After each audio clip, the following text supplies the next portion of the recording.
খুলনার আফিলগেট এলাকায় ভয়াবহ একটি ট্রেন দুর্ঘটনা ঘটেছে রাত 8টার দিকে। মহানন্দ এক্সপ্রেস যেটি খুলনার দিকে আসতেছিল আফিলগেট রেল ক্রসিং এলাকায় এটি এসে পৌঁছলে রাত 8টার দিকে। একটি ট্রাক এখানে চলে আসে এবং ট্রাকটির সঙ্গে এই ট্রেনটির মহানন্দ এক্সপ্রেস ট্রেনটির মুখোমুখি সংঘর্ষ হয়। এতে ট্রেনটি কিন্তু ছিটকে ঠিক পাশে পড়ে যায়।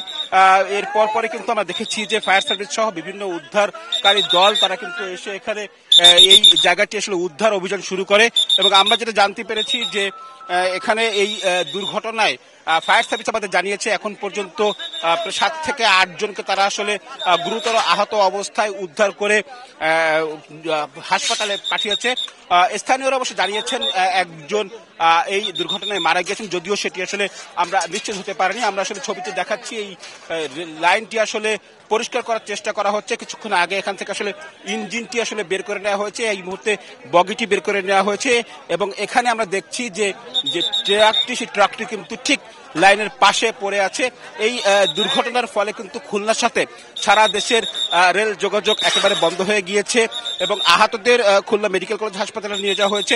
স্থানীয়রা যেটি বলছেন যে রাত 8টার দিকের এই দুর্ঘটনার পরপরই কিন্তু ফায়ার সার্ভিস এবং অন্যান্য যে উদ্ধারকারী দল এবং স্থানীয়রা তারা আসলে উদ্ধার অভিযান শুরু করেন এবং এখন পর্যন্ত আসলে এই যে মূল লাইন সেটি কিন্তু আসলে ঠিক করা হয়নি, ফলে খুলনার সাথে সারা দেশের রেল যোগাযোগ বন্ধ রয়েছে।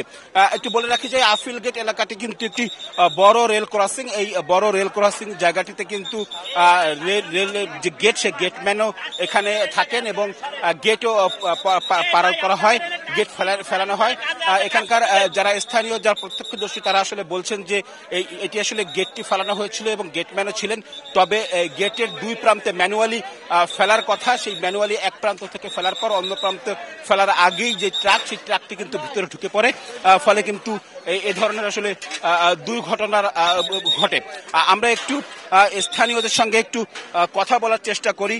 একটু যদি ভাই আপনি আসলে একটু আমরা কয়েকজনের সাথে একটু কথা বলার চেষ্টা করি যে এই ঘটনাটি আসলে কখন ঘটেছে, আপনারা কি দেখেছেন বা কি জানেন? আমি দেখিনি, আমি কেবলমাত্র আসলাম। একটু আমাদেরকে যদি বলতেন যে আপনি কি দেখেছেন বা কতটুকু। আচ্ছা, স্থানীয়দের মধ্যে আমরা আসলে দেখছি যে অনেকেই যারা আছেন তারা আসলে কেউ অনেকে জানছেন এবং অনেকে আসলে জানার চেষ্টা করছেন, অনেকেই কেবল এসছেন। আমরা স্থানীয় অনেক কয়েকজনের সাথে কথা বলেছি। আমরা আপনাদের যখন কথা বলছেন তখনই কিন্তু আসলে মূল লাইন যেটি সেটি থেকে আসলে ট্রেনের যে বগি বা কোচ সেটি কিন্তু আসলে সরিয়ে নেওয়া হয়েছে। একটু যদি বলি যে এখানে কিন্তু অসংখ্য মানুষ তারা কিন্তু আসলে ভিড় করেছেন, আশেপাশে যারা রয়েছেন তারা কিন্তু আসলে ভিড় করেছেন। তারা আসলে এখানে এই যে দুর্ঘটনা ঘটেছে আসলে কিভাবে ঘটেছে এবং কতজন হতাহত হলো সেটি আসলে জানার চেষ্টা করছেন। আমরা আসলে যেমনটি বলছিলাম রাত 8টার দিকে এই দুর্ঘটনাটি ঘটে এবং এখানে যে এই লাইনের দুই পাশে কিন্তু এখন স্বাভাবিকভাবে যেটি এটি করা হয়েছে, লাইন ছেড়ে দেওয়ার ফলে কিন্তু এখান থেকে যে রাস্তা দিয়ে যে যানবাহন সেটি কিন্তু আসলে চলাচল শুরু হয়েছে। তবে এখনো যে মূল লাইন সেটি কিন্তু আসলে সম্পন্ন না হওয়ায় এখান থেকে কিন্তু ট্রেন চলাচল এখনো বন্ধ রয়েছে। খুলনা রেল স্টেশনের যিনি স্টেশন মাস্টার তিনি আমাদেরকে জানিয়েছেন যে এই লাইন যত সময় পর্যন্ত পুরোপুরি ঠিক না হবে তত সময় পর্যন্ত কিন্তু আসলে এই যে খুলনার সাথে সারা দেশের যে রেল যোগাযোগ সেটি কিন্তু আসলে বন্ধ থাকবে।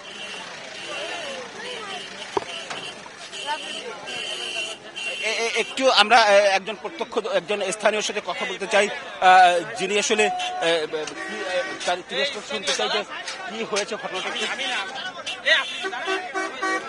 একটু জানার চেষ্টা করি যে আপনারা আসলে কি জানেন এখানে ঘটনাটি কখন ঘটেছে।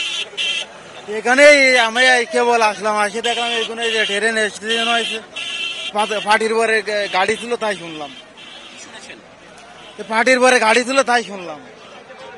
স্থানীয়রা আসলে বলছেন যে আমরা আরেকজনের কাছে একটু শুনতে চাই যে একটু কি ঘটেছে, আপনারা কি দেখেছেন বা কি জানেন। একটা ট্রাক ছিল, ট্রাক স্টার্ট বন্ধ হয়ে গেছিল, এরপরে এই ট্রাকের উপরে এসে ট্রেন মেরে দেয়। এরপরে ওই যে ট্রাক যে একটা ঘরের সাথে বাঁধে সামনে, আর সামনে যখন অগ্রসর হতে না পারছে এই ট্রেনের বাম সাইডে ট্রাকের পিছনে ছড়াইতে গেছে। জি, ছড়তে গেছে। আপনি আসলে কিছু বলছিলেন যেখানে আসলে এই ধরনের দুর্ঘটনার আগেও আপনার প্রতিনিয়ত 3-4 বার প্রতিনিয়ত এরকম হয়েছে। প্রতিনিয়ত এরম এটা কার দুর্বলতা আল্লাহ জানে, এই গেটম্যানের দুর্বলতা না কি কিসের দুর্বলতা আল্লাহ জানে। এটা 5-6 বার এরম 2 বার বিল্ডিং ভাঙেছি, এই মাঝখানে করছে নতুন বিল্ডিং করেছি, এটাও ভাঙে গেল। এখন এটা সুস্থ তদন্ত করে একটা ব্যবস্থা নেবেন।